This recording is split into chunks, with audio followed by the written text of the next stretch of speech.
2015년 한 해가 시작이 되고 한 주일이 지나고 있습니다. 여러분들은 새해의 첫 주간을 어떤 마음으로 보내고 계신가요? 어떤 사람들은 여유롭게 한 해를 구상하면서 어떤 일이 있을까 생각하며 여유로운 시작을 보내시는 분들도 있을 거예요. 또 어떤 분들은 예년과 마찬가지로 특별히 변한 거 없이 그냥 동일한 삶을 반복되는 삶을 살고 계시는 분들도 있을 것 같습니다. 또 어떤 분들은 연말에 그 다한 작업을 마무리하지 못해서 또 새해부터 새로운 일들을 시작하느라 너무 바빠서 눈코 뜰 새 없이 정신없이 보내시는 분들도 있겠죠. 그런데 새해를 준비하면서 사람들이 다양한 모습으로 살아가지만 모든 사람들이 공통적으로 하는 것이 한 가지가 있습니다. 그것이 무엇일까요? 바로 올 한 해 동안 나에게 어떤 일들이 있을까? 내가 무엇을 할까? 그것을 계획을 하면서 다짐을 하고 목표를 설정하는 일들을 새해, 특별히 이 첫 주간에 많은 사람들이 다 그것을 하고 있습니다. 저와 여러분들은 특별 새벽 부흥회로 또 은혜 가운데 시작하고 있는 줄로 믿습니다. 우리가 이 가운데에서 나와서 말씀을 듣고 은혜를 받고 기도를 하는데요. 여러분들은 어떤 마음을 가지고 기도를 하고 계세요? 다른 말로 말하면 올 한 해 어떤 기도의 제목들을 가지고 하나님 올 한 해 나의 소원들 어떻게 들어주세요. 이런 것들 이뤄주세요. 내가 어떻게 하겠습니다. 라고 하면서 하나님 앞에 어떤 다짐들을 하고 계십니까? 오늘 우리가 읽었던 이 시편 4편은 다윗이 그의 아들 압살롬의 반역으로 인해서 도망자가 되고 끊임없이 그 쫓기는 가운데서 하나님께 드려진 시편입니다. 너무나 암담한 상황이에요. 너무나 답답한 상황이에요. 어떻게 해야 될지 모르는 그 답답한 현실 가운데 다윗이 드리는 이 시편의 고백을 통해서 우리가 함께 생각해 보았으면 좋겠습니다. 사랑하는 아들로부터, 사랑하는 부하들로부터, 사랑하는 백성들로부터 배반을 당한 그 다윗의 모습. 하지만 그 가운데서도 하나님의 말씀을 붙들고 기도하는 이 다윗의 기도가 저와 여러분의 기도가 되었으면 좋겠습니다. 또한 우리가 각자 마음에 여러 가지 계획들, 여러 가지 목표들, 여러 가지 기도의 제목을 가지고 있지만 그것들을 점검하면서 나의 목표 가운데, 나의 기도 제목 가운데 빠진 것이 무엇일까? 어떤 것들을 추가해야 될 것인가? 어떤 것들을 수정해야 될 것인가? 아니면 내가 생각하고 있지 않았다면 어떤 것들을 결심해야 될 것인가? 우리가 함께 생각해보고요. 다짐하는 시간이 되었으면 좋겠습니다. 그리고요, 제가 설교 중에 3가지 질문을 드릴 거예요. 3가지 질문을 드릴 텐데 한번 잘 생각하면서 대답하시기 바랍니다. 자, 2015년 첫 번째 이 새해를 맞이하면서 우리가 하나님 앞에 다짐해야 될 그 첫 번째는요. 우리 함께 해볼까요? 나는 하나님이 선택하신 일꾼입니다. 할렐루야. 네. 우리가 첫 번째로 기억해야 될 것은 나는 하나님께서 선택하신 일꾼이라는 것을 우리는 잊지 말아야 합니다. 우리 같이 한번 말씀 읽어볼까요? 3절 말씀입니다. 3절입니다. 시작. 여호와께서 자기를 위하여 경건한 자를 택하신 줄 너희가 알지어다. 내가 그를 부를 때에 여호와께서 들으시리로다. 아멘. 2015년 한 해 그리고 우리의 일생 동안 우리가 잊지 말아야 될 사실, 그것은 바로 하나님께서 저와 여러분을 직접 선택하여 주셨고 우리에게 사명을 맡겨주셨다는 것입니다. 다른 표현은 우리는 하나님의 동역자요, 하나님의 일꾼이라는 것을 우리는 잊지 않아야 하는 것입니다. 저와 여러분에게는 소명이 있어요. 저와 여러분에게는 해야 될 일이 있습니다. 다른 표현을 하면 하나님께서 저를 통해서, 하나님께서 여러분들을 통해서, 하나님께서 우리 에덴 교회를 통해서 해야 할 일이 있기 때문에 저와 여러분을 이 세상에 보내주셨고요. 그 가운데 우리를 택하여 주셨다는 것 우리는 잊지 말아야 합니다. 우리가 아멘을 하고 그것에 동의를 하셨어요. 하지만 조금 더 지나서 우리가 그 아멘 다음에 이어서 어떤 생각을 하시나요? 그 다음에 바로 나의 주어진 현실과 나의 환경들을 생각하지 않으시는가요? 내가 아멘을 했습니다. 내가 사명자인 건 알아요. 하나님이 나를 통해서 해야 될 일이 있다는 건 압니다. 너무나 잘 알고 있어요. 그런데 우리의 겉으로 드러나는 조건들을 보면서 나는 안 돼. 나 말고 저 사람이 할 거야. 저 장로님이 할 거야. 저 권선생님이 할 거라고 하면서 그 다음에 뭔가 다른 마음들을 품고 계시지 않으신가요? 시작하기도 전에 아니면 하다가 중간에 지쳐서 우선은 포기하고 안 된다고 하면서 이건 내가 해봤는데 안 돼. 이것은 시작하기 전에도 딱 봐도 알아. 이것은 안 되는 거야. 그렇게 미리 결론부터 시작하고 결론부터 내려놓고 이 한 해를 출발하고 있지는 않으신가요? 다른 말로 표현하면 이 한 해 계획 가운데 내가 할 수 있는 일과 내가 할 수 없는 일을 우리는 미리 구분지어서 생각을 하고 있습니다. 내가 할 수 있는 일은 다른 말로 표현하면 내가 하고 싶은 일이 되겠죠. 뭔가 이 일을 통해서 내가 유익을 얻고, 내가 이익을 얻고, 내가 잘 되는 거, 내가 성공하는 거, 내가 뭔가 다른 사람들에게 드러나는 거, 그런 것들은 내가 할 수 있는 일, 하고 싶은 일이라고 우리는 표현을 합니다. 내가 할 수 없는 일은 다른 말로 표현하면 내가 하기 싫은 일이라고 하는 게 우리의 솔직한 표현이 아닐까요? 그런데 오늘 본문의 말씀을 보니까 하나님께서 택하여 일꾼을 삼으셨는데 그 일꾼을 선택하는 조건이 있어요. 그 조건이 무엇이죠? 우리 3절 말씀 다시 한번 볼까요? 시작. 여호와께서 자기를 위하여 경건한 자를 택하신 줄을 너희가 알지어다. 내가 그를 부를 때에 여호와께서 들으시리로다. 아멘. 하나님께서 그 일꾼들을 택하시는데 그 택하시는 조건이 무엇이라고 합니까? 여기 4글자로 표현이 되는데요. 그래요. 경건한 자. 다른 말로 말하면 경건이 있는 사람을 하나님께서 선택하셨다라는 것입니다. 이 경건한 자를 우리가 좀 더 이해하기 쉽게 성경의 다른 표현들로 말하면 하나님을 경외하는 사람입니다. 따라해봅시다. 하나님께서 당신을 경외하는 사람들을 선택하여 일꾼으로 삼아주셨습니다. 할렐루야. 네. 아멘. 세상의 사람들은요, 일꾼을 뽑을 때 겉으로 드러나는 조건들을 뽑아요. 출신 학교, 경력상, 성격, 능력, 외모, 호감도 각종 스펙들을 보면서 이 사람이 일을 잘할 것인가 못할 것인가 그 조건들을 다 따져보고 나서 그 다음에 일꾼을 뽑습니다. 하지만 하나님께서는 그렇게 겉으로 드러나는 것을 보고 뽑으시는 분이 아니세요. 하나님께서는 우리의 내적인 기준, 우리의 마음의 중심을 보고 뽑으십니다. 그 마음의 중심을 보고 뽑으신다는 것은 내가 정말 전심으로 하나님을 사랑하는가? 하나님의 교회를 사랑하는 마음이 있는가? 죽어가는 영혼들을 보고 안타까워하는 마음이 있는가 없는가 그것을 보시고 하나님이 저와 여러분을 뽑아주신다는 것입니다. 그리고요, 저와 여러분은 이미 하나님께서 중심을 보시고 뽑으셨다는 것, 그것을 잊으시면 안 돼요. 이것을 듣고 나는 사랑이 있나 없나 그것을 우리가 생각해 보자는 것이 아닙니다. 우리가 이 시간 기억해야 될 것은 이미 하나님께서 우리의 마음의 중심을 보셨고 저와 여러분 이미 뽑으셨어요. 이미 우리는 뽑혀서 온 선발된 하나님의 정의 군인들이에요. 정의 정병들이에요. 하나님의 택하신 일꾼들이에요. 그것을 우리가 놓치지 말아야 한다는 것입니다. 이 3절의 고백은 다윗의 고백인데요. 바로 다윗이 자기의 삶 가운데 하나님께서 자기를 선택하셨고 자기에 주셨던 그 은혜들을 기억하면서 자신의 삶을 고백하고 있는 것입니다. 이스라엘 백성들이 사무엘을 통해서 하나님께 요구하죠. 우리에게도 강력한 왕이 필요합니다. 저 외적들의 침입으로부터 우리를 보호해줄 왕이 필요합니다. 우리에게 왕을 주시옵소서. 왕 그러니까 하나님께서 사무엘을 그 이새의 집에 보내서 그 아들들 가운데 왕을 뽑게 따라가셨어요. 사무엘이 그 하나님을 배신하고 이스라엘 백성들이 그 무리한 요구, 왕을 달라는 그 요구를 하는 것에 그 마음속에 그 분노, 그 답답함과 그 안타까운 마음이 있었지만 그래도 하나님의 말씀에 순종하고 이새의 집으로 가서 왕을 선택하는 작업을 합니다. 거기서 어떤 일이 있었나요? 이새의 그 많은 아들들 중에서 처음에 그 첫째 아들 엘리압을 보고 이 사람이 왕이 되면 좋겠구나 그 생각을 하고 그에게 기름을 부으려고 했어요. 하지만 하나님께서는 그 사람도 아니다, 다음 아들도 아니다라고 하면서 그 자리에 없던 막내 아들 다윗을 불러서 그에게 기름을 부어주었습니다. 사람들이 생각하기에 다윗은 전혀 왕이 될 조건을 가지고 있지 않았어요. 그래서 오죽했으면 그 왕을 뽑는 그 자리에 미리부터 결정하는 거죠. 다윗은 왕의 조건이 안 돼. 그러니까 다윗은 왕이 아니야. 나머지 아들들은 왕이라고 하면서 그 왕이 될 사람과 왕이 되지 않을 사람들을 구별하고 시작했던 것이죠.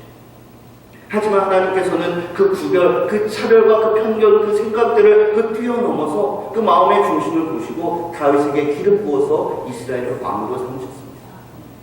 이스라엘 초대왕 그 사울은 얼마나 대단한 사람이었습니까? 얼마나 당대에 뛰어난 용사였습니까? 하지만 하나님께서는 그 사울을 버리시고 다윗을 선택하셨습니다. 다윗은 그 인생의 그 경험이 있었기 때문에 하나님을 만났던 체험, 그 은혜의 체험이 있었기 때문에 하나님께서 자신을 선택하여서 하나님의 일꾼으로 삼아주셨다는 것을 나에게 조건이 없었지만 나에게 자격이 없었지만 내가 형들보다 못하고 사울보다 못했지만 하나님을 사랑하는 마음, 하나님을 의지하는 그 경건한 마음이 있었기 때문에 하나님께서 나를 선택하여 주셨다 그런 고백을 하고 있는 것이죠. 그런데 지금 상황이 어떻습니까? 하나님께 선택하셨다면 그 일이 잘 풀려야 돼요. 그런데 그 왕의 자리에서 쫓겨나고 다른 사람들도 아니고 자신이 사랑하던 그 자신의 아들 압살롬, 그리고 자신이 아끼던 그 부하들에 의해서, 자신을 추대하던 그 백성들에 의해서 쫓겨나는 이 상황 가운데 왜 이야기를 하고 있을까요? 하나님께서 나를 불러주시고 나를 일꾼으로 삼아주시고 나에게 사명을 주셨다는 거, 그거 내가 기억합니다. 다른 말로 말하면 지금은 내가 비록 힘들고 어렵지만 내가 하나님을 기억하고 하나님을 의지하고 하나님을 경건하는 마음을 잊지 않는다면 하나님께서 반드시 나를 회복시켜 주실 것이고 나를 통해 이루고자 하는 그 일들 반드시 이루실 거라는 그 확신이 흔들리지 않는 믿음이 다윗에게 있었던 것입니다. 사랑하는 성도 여러분, 이 다윗의 고백이 저와 여러분의 고백이 되었으면 좋겠습니다. 하나님께서 경건한 자를 선택하여 당신의 일꾼으로 삼으셨다는 그 고백. 자, 제가 아까 세 가지 질문을 드린다라고 했죠. 첫 번째 질문입니다. 그렇다면 우리가 어떻게 하면 다윗과 같은 고백을 할 수가 있을까요? 어떻게 하면 다윗과 같이 이 암담한 상황들 가운데서 하나님이 주신 사명들을 잘 감당할 수 있을까요? 제가 가르쳐드리겠습니다. 따라해봅시다. 하나님을 의지해야 합니다. 의지해야 합니다. 할렐루야. 네. 하나님을 의지할 때 우리가 하나님께 주신 그 사명들을 잘 감당할 수가 있어요. 우리가 하나님을 의지할 때 어렵고 힘든 상황 가운데서도 그 환경에 눌리는 것이 아니라, 그 환경 때문에 내가 절망하고 낭망하는 것이 아니라 하나님 앞에서 내가 하나님의 일꾼입니다, 하나님의 사명자입니다, 하나님이 나를 통해서 하실 일이 있습니다 라는 그런 담대한 고백을 할 수 있는 것입니다. 누구를 의지할 때요? 하나님을 의지할 때요. 우리 하나님, 우리가 의지하는 그 하나님은 어떤 분이신가요? 우리를 불러주신 분이십니다. 우리에게 당신의 일을 맡겨주신 분이십니다. 그리고 나보다 나를 더 잘 아시는 분이 우리가 믿는 하나님이십니다. 그 하나님 다 알고 계십니다. 저와 여러분 연약한 거 다 알고 계세요. 말 안 듣는 거 알고 계세요. 하기 싫어하는 거 알고 계세요. 귀찮아하는 거 알고 계세요. 건강이 약한 것 알고 계세요. 지혜가 없는 것 알고 계세요. 말이 없는 것 알고 계세요. 내가 잘 못하는 거, 사람들 앞에 서는 거, 두려워하는 거 너무나 잘 알고 계세요. 그런데도 하나님이 택하여서 불러주셨습니다. 왜 불러주셨을까요? 하나님의 일은 사람의 능력으로, 사람의 지혜로, 사람이 가진 것으로 감당하는 것이 아니기 때문입니다. 우리를 부르신 하나님을 믿고 그분의 부르심에 순종하며 따를 때에 하나님께서 그 믿음을 보시고 그 순종을 보시고 필요한 능력도 공급하여 주시고 필요한 지혜도 공급하여 주시고 환경도 허락하여 주시기 때문에 하나님께서는 저와 여러분에게 먼저 믿음과 순종을 요구하시는 것입니다. 세상과 그 순서가 달라요. 세상은 스펙과 자격과 조건을 먼저 따르고 그 다음에 실행에 옮깁니다. 하지만 하나님의 방법은 순종이 먼저입니다. 믿음이 먼저입니다. 내가 하나님 앞에 순종하고 감사하며 따를 때에 하나님께서 저와 여러분을 통하여 놀라운 역사를 이어나가신다는 사실 잊지 않으시기 바랍니다. 다시 처음의 질문으로 돌아가겠습니다. 새해를 시작하며 어떤 계획들을 가지고 계십니까? 우리의 마음속에 내가 할 수 있는 일과 할 수 없는 일을 구분하여 있지 않으십니까? 다른 말로 표현하면 나의 계획 가운데 하나님을 포함시키고 있지 않으세요? 나의 계획을 이루기 위해 하나님을 끌어오고 하나님의 능력을 의지하고 기도하는 이름으로, 은혜라는 이름으로 하나님을 이용하고 있지 않으신가요? 그리고 정작 나는 하나님을 이용하면서 하나님의 부르심에는 모른 척으로 모르쇠로 일관하고 있지는 않으십니까? 나의 계획 안에 하나님을 포함시키려 하지 마십시오. 오히려 나의 계획이 하나님의 계획 안에 포함되어 있다는 것을 잊지 않는 그런 한 해가 되었으면 좋겠습니다. 우리 하나님께서는 저와 여러분의 마음의 중심, 하나님을 사랑하는 마음을 보시고 하나님의 일꾼으로 이미 부르신 줄로 믿으시기 바랍니다. 나를 불러주신 그 하나님, 자격이 없고 조건이 없었던 나를 불러주신 하나님의 은혜에 감사함으로 귀한 사명을 감당하시는 그런 한 해가 되시기를 주님의 이름으로 축복드립니다. 망령되고 허탄한 신앙을 버리고 경건에 이르도록 내 자신을 연단하라. 사명과 경건, 이 두 가지 단어가 올 한 해 우리의 삶의 방향을 유지하는, 방향을 정하는 중요한 키워드가 되시기를 주님의 이름으로 축복드립니다. 우리가 사명을 놓지 않을 때, 하나님의 은혜를 기억할 때에 우리는 좌절하지 않을 수 있습니다. 우리가 사명을 보며 나아갈 때 하나님께서 일하신다는 것을 기억하십시오. 그런데요, 우리가 이 사명을 감당하면서 하나님의 일을 할 때 세상에 밖에 있는 일들을 이야기하는 것도 없이 교회 안에서 일을 하다 보면은 우리가 제일 많이 마주하는 상황들이 있어요. 그것이 무엇일까요? 내가 일을 하다 보면 만나는 가장 많은 상황이 있어요. 그것은 따라해봅시다. 분노라는 상황. 그 분노라는 감정을 우리는 제일 많이 마주하지 않으신가요? 내 생각대로 안 되고 다른 사람과 다툼이 있고 뭔가 틈이 벌어지고 잘 안 될 때 우리는 분노라는 감정을 경험하게 됩니다. 자주 만나게 돼요. 그렇지 않으세요? 저만 그런가요? 아니시죠. 그래서 2015년 우리가 하나님 앞에서 해야 될 두 번째 다짐 따라해봅시다. 분노의 지배를 받지 않도록 하겠습니다. 선으로 악을 이기겠습니다. 할렐루야. 네. 우리 4절 말씀 읽어봅시다. 4절이에요. 시작. 너희는 떨며 범죄하지 말지어다. 자리에 두어 신중히 말하고 잠잠할지어다. 아멘. 다윗은요, 함께한 그 동역자들에게 권면하고 있는 거예요. 말이 동역자죠. 함께 도망치는 패자들입니다. 함께한 실패자들이에요. 함께 무언가 해보려고 했지만 배신을 당하고 좌절하고 낙망한 사람들. 다른 말로 말하면 분노와 그 분노의 감정이 가득 차 있는 사람들, 그 사람들에게 말하고 있는 거예요. 너희는 떨며 범죄하지 말지어다. 다른 말로 말하면 너희는 흥분하여 범죄하지 말라라고 되고 있는 것입니다. 6절에 보니까 우리에게 선을 행할 자가 누구뇨라고 하고 있어요. 그것을 생각해보면 주변에 있는 사람들이 정말 우리가 왜 이렇게 됐나? 우리가 왜 이렇게 힘들어졌나? 과연 우리에게 선한 것이 무엇이 있겠는가? 과연 하나님이라도 우리를 이 악한 상황 가운데 선한 것으로 바꿔줄 수 있겠습니까? 라고 하면서 주변에 있던 사람들이 불평과 원망을 많이 쏟아냈던 것 같아요. 정말 어려운 상황 가운데 있었던 것 같아요. 하지만 다윗은 그 가운데서 그 분노를 다스려야 된다고 이야기를 하고 있어요. 그런데 이 분노만 이야기하는 것이 아니라 다윗이 분노와 죄악을 연결시켜서 말하고 있다는 사실 우리는 놓치지 말아야 돼요. 왜냐하면 이 분노나 화를 내는 것 이 자체만으로 죄가 되지는 않습니다. 하나님께서 우리에게 주신 감정이고요. 순간적으로 이 분노가 나오는 것은 자연스러운 것입니다. 하지만 이 분노라는 감정이 순간적으로 나타나 없어지지 않고 이것이 차곡차곡 쌓인다면 그래서 우리가 이 분노라는 감정의 지배를 받기 시작할 때 반드시 문제가 생기기 때문에 다윗이 동역자들에게 함께한 사람들에게 그렇게 권면하고 있는 것입니다. 기억하십시오. 분노의 지배는 반드시 죄라는 결과물로 나타나게 된다는 것입니다. 우리 같이 해볼까요? 분노의 지배는 반드시 죄라는 결과물로 나타나게 됩니다. 아멘. 한번 생각해보세요. 다른 사람들 말고 나의 인생 가운데 경험을 생각하시는 거예요. 어떨 때 화가 나세요? 어떨 때 분노가 나세요? 내가 열심히 사랑을 쏟고 공로를 쏟고 힘을 썼던 그 대상이 나를 배신할 때 화가 나지 않으시던가? 내가 열심히 노력했는데 그 일이 잘 풀리지 않을 때 화가 나지 않으시던가? 다윗처럼 그 왕이 되는 과정이 잘 되는 것 같은데 갑자기 그 계획이 틀어지고 완전히 무너졌을 때 우리는 화나는 경험, 분노라는 감정을 경험하지 않으시던가? 분노에 빠졌을 때 어떻게 됩니까? 분노의 계기가 차근차근 올라옵니다.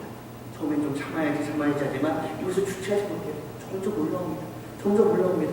그러면서 우리의 심장이 벌렁벌렁하면서 얼굴이 빨개지고 귀가 빨개지고 눈이 충혈이 되고 우리의 체온이 올라가면서 흔히 말하는 우리가 뚜껑이 열리기 직전이라는 표현을 쓰는 것이 아니라 그리고 그것이 참지 못하고 터지게 되면 뚜껑이 열렸다라고 우리가 표현하지 않나요? 그러면서 어떻게 합니까? 화가 치밀어 올라서 혼자 씩씩대고 있습니다. 그러면서 분노를 버려야 되는데 천천히 곱씹습니다. 왜 나에게 이런 일이 일어났을까? 어떤 사람들이 나에게 이런 악한 일을 했을까? 어떤 사람들이 그러면서 그 리스트를 잘 적죠. 이 사람한테 내가 갚아줘야 된다. 이 사람 내가 반드시 갚아줄 거야. 그 적으면서 밑줄 치고 색깔 칠하면서 우리가 그 분노의 대상들, 표출할 대상들을 보지 않으세요? 그러면서 우리의 분노와는 직접적으로 그 관련이 없더라도 누구든지 나를 건드리기만 해봐라. 누구든지 나를 건드리기만 해봐라. 내가 몇 배로 갚아줄 테다. 누구든지 나를 손해보게 하면은 내가 너에게 복수할 테다라고 하면서 그 화를 표출하는 것이 우리의 모습이 아닙니까? 그리고 나서 우리의 삶이 어떻게 변하게 됩니까? 우리에게 분노가 가득 차 있는데 우리의 삶 가운데서 선한 말이 나오게 될까요? 욕도 문제가 나가게 되고 억울이 올라가게 되고 손짓이 올라가고 악한 행동으로 이어지게 되는 모습 우리는 종종 경험하지 않던가요? 또한 우리의 모습을 벗어나서 지난 한 해 동안 있었던 많은 사건과 사고들을 한번 생각해 보세요. 우리가 뉴스와 매스컴들을 통해서 보는 사건들의 대부분은 계획하고 그 범한 범죄보다 우발적으로 그 분노를 참지 못해서 분노의 지배를 받게 되어서 순간적으로 주체하지 못해서 일어난 사건들과 사고들이 너무나 많다는 것 우리는 많이 경험하지 않던가요? 그래서 사도 바울은 이렇게 권면했습니다. 분을 내어도 죄를 짓지 말며 해가 지도록 분을 품지 말라라고 우리에게 권면해 주었습니다. 그런데 바울이 분을 내지 말라라고 권면한 다음에 이어서 무엇이라고 말했냐면 에베소서 4장 27절 말씀인데요. 제가 읽어드릴게요. 마귀에게 틈을 주지 말라라고 우리에게 말하고 있습니다. 사랑하는 성도 여러분, 내가 분노의 감정, 이 화를 잘 다스리지 못한다면 호시탐탐 우리를 노리고 있던 우리의 대적마귀가 옳다구나, 드디어 먹이에 사슬에 걸렸어, 네가 올무에 걸렸구나 하면서 우리를 덥석 물어삼켜서 우리가 죄를 짓는 행동으로 나타나도록 한다는 사실 우리는 놓치지 말아야 합니다. 우리는 처음에 내가 손해를 봤기 때문에 내가 무언가 잘 안 됐기 때문에 품었던 분노예요.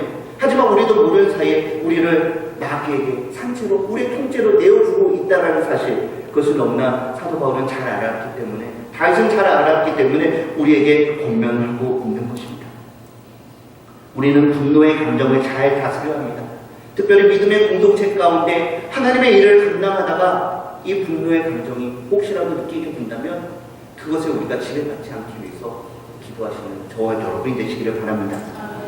그래서 다윗은 또 다른 시편 37편에서 이렇게 말했죠. 분을 그치고 노를 버리며 불평하지 말라. 이 분노는 오히려 악을 만들 뿐이라 라고 우리에게 말해주고 있는 것입니다. 사랑하는 성도 여러분, 그렇다면 우리가 이 분노를 참기 위해서 어떻게 해야 될까요? 분노가 쌓이는 것은 어쩔 수가 없는데 어느 정도까지 쌓아야 될까요? 우리의 배꼽까지 쌓아야 될까요? 우리의 가슴까지요? 아니면 우리의 머리까지요? 아니면 터진 다음에 다시 쓸어 담아야 될까요? 오늘 본문 가운데 그 해답이 있는 것 같아요. 우리 4절 말씀 읽어봅시다. 4절입니다. 시작. 너희는 떨려 범죄하지 말지어다. 자리에 누워 신중히 말하고 잠잠할지어다. 아멘. 언제까지 우리가 이 분노를 털어버리기 위해서 노력해야 될까요? 어느 정도까지요? 자리에 누울 때까지. 자리에 누울 때까지는 언젠가요? 그날 밤입니다. 에베소서 4장 26절 제가 읽었던 말씀에도 동일한 말씀이 있어요. 분을 내어도 죄를 짓지 말며 해가 지도록 분을 품지 말라라고 우리에게 권면해 주었습니다. 적어도 우리가 분노라는 감정을 다스리기 위해서 그날 안에 해결하셔야 되는 거예요. 잠자리에 들기 전까지는 분노를 버려야 됩니다. 만약 우리가 분노를 그날 밤에 잠자리까지 가져간다면, 해결하지 못한다면 어떤 일이 일어날까요? 누워서도 그 사람이 생각나는 거예요. 그 권사님, 그 사람이 어떻게 나한테 그럴 수가 있지? 어떻게 목사님이 나한테 이럴 수 있지? 하면서 씩씩대면서 밤새 잠을 뒤척이는 거죠. 잠 못 자면 손해는 누가 보나요? 바로 저 여러분이 보는 거예요. 이렇게 분노를 그대로 쌓아둔다면 다른 사람들을 공격하는 죄악된 행동일 뿐만이 아니라 우리 자신 스스로에게도 유익이 되지 않습니다. 그래서 우리는 놓치지 말아야 돼요. 자, 두 번째 질문입니다. 그렇다면 우리가 어떻게 하면 분노의 지배를 받지 않고 다른 사람들에게 죄악된 행동도 하지 않고 나에게 악을 끼치는 행동도 하지 않을 수 있을까요? 어떻게 하면 이 분노의 문제를 해결할 수 있을까요? 어떻게 하면 할 수 있을까요? 따라 봅시다. 하나님을 의지해야 합니다. 할렐루야. 5절 말씀 계속 읽어봅시다. 5절입니다. 시작. 의의 제사를 드리고 여호와를 의지할지어다. 아멘. 의의 제사를 드린다는 것은요, 우리의 삶을 가운데서 거룩한 산제사로 드린다라는 로마서 12장의 말씀과 같은 말이에요. 다른 사람들이 나에게 악을 붓는다라고 해서 똑같은 악으로 내가 행동하는 것이 아니에요. 그 악을 손으로 행동하는 것입니다. 다른 사람이 나를 공격하고 힘들게 악한 행동을 한다 하더라도 악으로 감지 않고 의의 행동을 하는 그런 의로운 삶을 살도록 되었다라는 그 촉구를 우리에게 하고 있는 것입니다. 여호와를 의지해야 돼요. 이런 것은 우리 힘으로 되지 않습니다. 자리에 누워서 하나님 앞에 기도해야 돼요. 하나님, 오늘 이런 일이 있었던 거 아시죠? 그 목사님과 제가 싸웠습니다. 장로님한테 제가 좀 사태질했어요. 제가 그 권사님 역사를 잡을 뻔했어요. 너무 화가 나서 제가 악한 말을 했어요. 하나님 용서해 주세요. 이 밤에 회개의 영이 나에게 임하게 하여 주시고 내일 내가 일어나서 그 잘못을 다시 범죄하지 않도록 주여 나를 인도해 주세요. 내가 먼저 찾아가서 용서하게 해주세요. 내일 그 사람 또 만나야 되는데 힘들어도 내가 먼저 손 내밀고 악수하게 웃는 모습으로 그 사람을 맞이하게 해주세요. 그런 기도를 저와 여러분이 해야 한다라는 것입니다. 여호와를 의지할 때 우리가 분노의 지배를 받지 않을 수 있습니다. 왜냐하면 하나님이 저와 여러분의 의로운 재판장이시기 때문입니다. 내가 비록 지금 불의한 상황을 당하고 너무나 악한 상황 가운데 내가 불의의 가운데 분노가 쌓이고 너무나 답답하고 우라통이 터지고 화병이 날 지경이지만 하나님 앞에 기도할 때 하나님께서 선악간을 판단하여 주시고 나의 때가 아니라 하나님이 정하신 그 때에 심판하시는 분이 우리가 믿는 하나님이십니다. 하나님께서 우리를 위해 선한 계획을 가지고 계신다는 것을 믿는다면 우리는 분노를 지배할 수 있습니다. 사랑하는 성도 여러분, 올 한 해도 참 많은 일들이 있을 거예요. 그 상황 가운데 분노를 잘 다스리시기 바랍니다. 혹시 작년에 분노를 아직 가지고 오신 분이 있다면 이 자리에서 다 해결하시기 바랍니다. 그리고 하나님께 주신 그 귀한 믿음의 동역자들 보면서 사랑과 축복만이 그런 기쁨의 교제가 저와 여러분 가운데 우리 교회 가운데 가득하시기를 주님의 이름으로 축복드립니다. 우리 옆에 분들 보면서 한번 인사해 봅시다. 사랑합니다. 축복합니다. 감사합니다. 올 한 해도 잘 부탁드립니다. 할렐루야. 2015년 하나님 앞에서 우리가 해야 되는 다짐 세 번째 따라해봅시다. 하나님께서 주시는 기쁨은 세상의 기쁨과 비교할 수 없습니다. 할렐루야. 네. 그것을 한마디로 요약하면 이거예요. 따라해봅시다. 하나님이 최고입니다. 그래요. 하나님이 주시는 기쁨이 최고입니다. 주님께서 내 마음에 주신 그 기쁨은 세상의 그 어떤 것과 비교할 수 없습니다. 세상의 모든 기쁨을 다 가져다 합치더라도 하나님이 주시는 기쁨과는 비교가 되지 않는다는 사실 잊지 마십시오. 시편 3편에 보면은요, 다윗이 하나님께 기도를 했더니 4절에 보니까 내가 나의 목소리로 여호와께 부르시더니 그의 성산에서 응답하시는도다. 아멘. 다윗의 기도에 하나님께서 즉각적으로 응답을 하셨어요. 그의 문제가 해결이 되었어요. 그런데 4편은 어떻습니까? 우리가 읽었던 이 8절 말씀 어디에도 응답이라는 단어가 없어요. 그의 인생의 문제가 해결이 되지 않았습니다. 어려움이 해결되지 않았어요. 오히려 더 어려움이 더 많아지고 고난이 많아지고 주변의 사람들이 누가 우리를 도와주겠습니까? 라는 그 원망과 불평까지 들어야 되는 참 어려운 상황 가운데 다윗이 놓여 있습니다. 하지만 다윗이 그 가운데서 한 고백이 바로 우리가 읽었던 7절의 말씀이라는 것입니다. 우리 7절과 8절 읽어봅시다. 7절과 8절입니다. 시작. 주께서 내 마음에 주신 기쁨은 그들의 곡식과 새포도주가 풍성할 때보다 더하니라. 내가 평안히 눕고 자기도 하리니 나를 안전하게 살게 하시는 이는 오직 여호와이시니이다. 아멘. 다윗이 이런 고백을 들으면서 옆에 있는 사람들이 뭐라고 생각할까요? 와, 다윗 정말 대단하다. 정말 다윗은 대단한 믿음의 사람이야. 그렇게 생각을 할까요? 아마 그렇게 바라보는 사람은 몇 명이 없었을 것 같아요. 왕이 정말 미친 것이 아닐까? 정말 어려움을 당하더니 아들에게 배반을 당하더니 정말 실성했나 보다. 아니 어떻게 저럴 수가 있지? 우리가 도망자의 삶을 살면서 편안한 집에 있는 것이 아니라 그냥 아무 데서나 노숙하면서 그나마도 깊게 잠들지 못하고 다시 도망가야 되고 제대로 먹지도 못하는 상황인데 어떻게 곡식과 포도주가 가능한 상황보다 더 좋다는 거지? 어떻게 내 잠자리가 편하지 않는데 내가 편안히 누울 수 있다라고 고백을 하는지 이해가 되지 않았을 것입니다. 사람들이 느낄 수 있는 그 많은 기쁨 가운데 이 추수할 때 느끼는 기쁨이 가장 큰 기쁨 중에 하나인 것 같아요. 왜냐하면 그것은 순간적으로 우리에게 주어진 것이 아니라 우리가 오랜 시간 동안 씨를 뿌리고 땀을 흘려서 경작하고 노력한 가운데 얻은 결실이잖아요. 그런데 여기서 다윗이 그 추수할 때 가운데서도 그냥 보통 추수가 아니에요. 풍성할 때, 풍년도 비교할 수 없는 아주 커다란 풍년에 들었던 그 기쁨과 지금 이 암담하고 우울한 상황과 비교해서 말하고 있는 것이 참 이해가 되지 않나요? 인생의 실패와 역경의 순간 좌절이 반복된 상황 가운데서 다윗이 이런 고백을 하고 있어요. 이런 기쁨을 누리고 있다라고 고백을 하고 있어요. 자, 세 번째 질문입니다. 어떻게 하면 우리도 다윗과 같이 이런 고백을 할 수 있을까요? 어떻게 하면 내가 정말 기쁠 때, 내가 잘 될 때, 성공할 때, 풍년이 들었을 때 그런 때가 아니라 힘들고 좌절하고 분노의 감정과 불평과 원망이 있을 때, 내가 실패를 하여 낭망할 때에 다윗과 같이 이런 고백을 할 수 있을까요? 어떻게 하면 그럴 수 있을까요? 눈치 빠르신 분들은 아실 텐데요. 자, 같이 해봅시다. 시작. 하나님을 의지해야 합니다. 아멘. 그래요. 하나님을 의지할 때 우리는 주어지는 환경과 상황과 그 여건을 뛰어넘어서 하나님만으로 만족하면서 하나님으로 기뻐할 수 있는 줄로 믿으시기 바랍니다.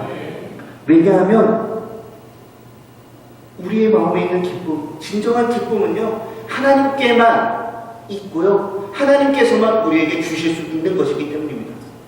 한번 생각해 보세요. 세상에 많은 사람들이 찾아다니는 그 기쁨, 그것은요, 조건적이에요. 좋은 대학, 좋은 직장, 좋은 집, 좋은 차, 멋진 남편, 예쁜 아내, 많은 월급, 건강, 승진, 출세, 자녀, 이런 것들은 다 조건적이에요. 내가 좋은 대학에 들어갔다고 해서 기쁨이 영원히 지속이 되나요? 내가 직장에 들어갔다고 해서 좋은 집을 샀다고 해서 좋은 차를 샀다고 해서 결혼을 했다고 해서 월급을 받는다라고 해서 승진을 했다고 해서 이런 조건들이 채워진다고 해서 결국 그러한 기쁨들이 우리에게 영원히 있는 것이 아닙니다. 하지만 하나님께서 저와 여러분의 마음 가운데 두시는 기쁨은 세상 속의 조건부 기쁨과 다르다는 것을 기억하십시오. 비록 우리의 상황이 다윗과 같이 너무나 열악한 상황에 처할지라도 나의 기도가 아직 삼편처럼 응답되지 않고 언제 이루어질지 모르는 그런 답답한 상황 가운데서도 나의 인생 가운데 나를 불러주신 하나님께서, 나를 자녀 삼아주신 하나님께서 지금도 나와 함께 하신다는 것을 우리가 알 때에 나의 인생 가운데 하나님의 임재를 경험할 때에 우리가 진심으로 기뻐할 수 있다는 사실입니다. 우리의 마음속으로부터 우러나온 하나님을 즐거워하는 것, 세상의 사람들이 보기에는 도저히 기뻐할 수 없는 상황인데도 우리는 기뻐해야 합니다. 사람들의 생각으로는 울며 통곡을 해도 시원찮을 방안인데 오히려 기뻐하는 것이죠. 내가 당한 것을 몇 배로 되갚아줘도 시원찮은 상황인데 오히려 허허 웃으면서 기뻐하는 모습이 저 여러분 가운데 있어야 한다는 것입니다. 왜냐하면 이 기쁨은요, 세상의 사람들이 모르는 기쁨이기 때문입니다. 이 기쁨은요, 다윗이 말하는 이 기쁨, 저 여러분 가운데 있기를 소망하는 이 기쁨은 하나님을 아는 자만이 경험할 수 있는 기쁨입니다. 하나님의 은혜를 경험해본 사람만이 경험할 수 있는 기쁨이기 때문입니다. 우리 1절 말씀 다시 한번 읽어봅시다. 1절입니다. 시작. 내 의의 하나님이여, 내가 부를 때에 응답하소서. 곤란 중에 나를 너그럽게 하셨사오니 내게 은혜를 베푸사 나의 기도를 들으소서. 아멘. 다윗은요, 비록 지금 기도의 응답이 응답되지 않았지만 조급하게 생각하지 않았어요. 답답하게 생각하지 않았어요. 왜냐하면 1절의 고백처럼 과거의 은혜를 경험했기 때문입니다. 어제까지 나를 인도해 주신 하나님께서 오늘도 나를 인도해 주실 것을 믿었기 때문입니다. 2014년까지 나를 인도해 주신 하나님께서 2015년에도 2016년에도 그리고 주님 앞에 서는 그날까지 영원토록 나의 기도에 응답하여 주시고 은혜를 예비하여 주시고 가장 좋은 하나님의 때에 응답을 준비하고 계신다는 것 다윗이 알았기 때문입니다. 그렇기 때문에 미리 응답될 그 은혜를 바라보며 응답될 기도의 제목들을 바라보며 기뻐하라라고 자신의 고백을 할 뿐만이 아니라 주변의 사람들에게 권면해 주고 있는 것입니다. 사랑하는 성도 여러분, 우리는 어디서 기쁨을 찾으시나요? 제가 아까 말씀드렸던 것처럼 좋은 직장, 좋은 집, 좋은 차, 나의 자녀, 아니면 많은 돈, 건강 이런 데서 기쁨을 찾고 있지 않으신가요? 새해 목표 중에 우리의 기쁨을 위해서 어떤 목표들을 세우시나요? 내가 계획한 모든 일들이 하나도 빠짐없이 잘 진행된 것, 그것이 결코 진정한 기쁨이 아닙니다. 그것들이 우리에게 영원한 기쁨을 가져다 주지 않습니다. 세상 속에서 우리가 찾는 이 기쁨들은 하나님이 없다면 조건부 기쁨일 뿐만이 아니라 오히려 우리를 넘어뜨리게 하는 불례가 될 수 있다는 것, 우리는 잊지 마시기 바랍니다. 세상과 비교할 수 없는 기쁨, 조건부가 아니라 무조건적인 기쁨, 일시적이 아니라 영원히 끊어지지 않는 기쁨, 기쁨의 근원이 되시는 그 하나님으로부터 공급되는 기쁨을 경험하시고 그것에 반응하시고 하나님께 찬송과 영광을 올려드리시는 그런 한 해가 되시기를 주님의 이름으로 축복드립니다. 그러기 위해서는요, 우리가 전심으로 하나님을 만나기 위해서 힘써야 됩니다. 우리 5절 말씀 다시 읽어봅시다. 5절입니다. 시작. 의의 제사를 드리고 여호와를 의지할지어다. 아멘. 의의 제사를 드리고 여호와를 의지해야 돼요. 하나님을 만나는 자리에 힘써 나오셔야 됩니다. 특별 새벽 기도회가 이틀 남았습니다. 이틀 다 나오실 줄로 믿습니다. 금요 기도회도 나오실 줄로 믿습니다. 주일 예배도 나오실 줄로 믿습니다. 다음 주 수요 예배도 나오실 줄로 믿습니다. 여기까지만 할게요. 은혜의 자리에 나와서 하나님의 말씀을 듣고 은혜를 만나기 위해서 우리가 힘써야 돼요. 예배를 사모하는 마음을 가지고 그 가운데 선포되는 말씀을 사모하고 그 말씀을 붙들고 간절히 기도할 때에 하나님께서는 우리의 인생을 그 어느 것과도 비교할 수 없게 말씀에 든든히 서가도록 하여 주실 것이고요. 성령님께서 우리의 인생을 강하게 역사하시는 그런 한 해가 될 줄로 믿습니다. 우리 마지막으로 8절 읽어봅시다. 8절입니다. 시작. 내가 평안히 눕고 자기도 하리니 나를 안전히 살게 하시는 이는 오직 여호와이시니이다. 아멘. 이 다윗의 고백이 저와 여러분의 고백이 되기를 바랍니다. 하나님께서는 저와 여러분을 선택하여 일꾼으로 삼아주셨습니다. 하나님의 일을 감당하는 데 필요한 조건은 재물도 지식도 건강도 아닙니다. 오직 하나님을 경외하는 마음이 필요합니다. 우리가 기쁜 마음으로 먼저 순종할 때에 약할 때에 강함이 되어주시는 하나님의 은혜를 경험하는 한 해가 되시기를 바랍니다. 또한 우리는 우리의 입술과 우리의 마음을 잘 다스려서 분노의 지배를 받지 않도록 노력해야 합니다. 내가 내 마음은 내 입술을, 내 행동을 어떻게 사용하느냐에 따라서 하나님의 도구가 될 수도 있고요. 하나님의 대적이 될 수도 있다는 것을 기억하십시오. 그리고 내가 분노를 지배를 받지 않고 마귀의 괴악에 넘어가지 않고 이 악을 손으로 이기게 해달라고 간절히 기도하는 저와 여러분이 되시기를 바랍니다. 그리고 마지막으로 하나님께서 저와 여러분에게 주시는 기쁨은 이 세상의 그 어느 것과도 비교할 수 없는 가치를 지니고 있습니다. 하나님께서는 우리의 환경을 한순간에 변화시켜 주시지 않습니다. 하지만 어떤 상황 가운데서도 감사하며 하나님으로 인해 기뻐하며 기쁨으로 그 사명을 신실하게 감당하는 그리스도인들을 통해서 그 환경을 변화시켜 나가기를 원하시는 분이 우리가 믿는 하나님이십니다. 이 시간 우리가 함께 기도합시다.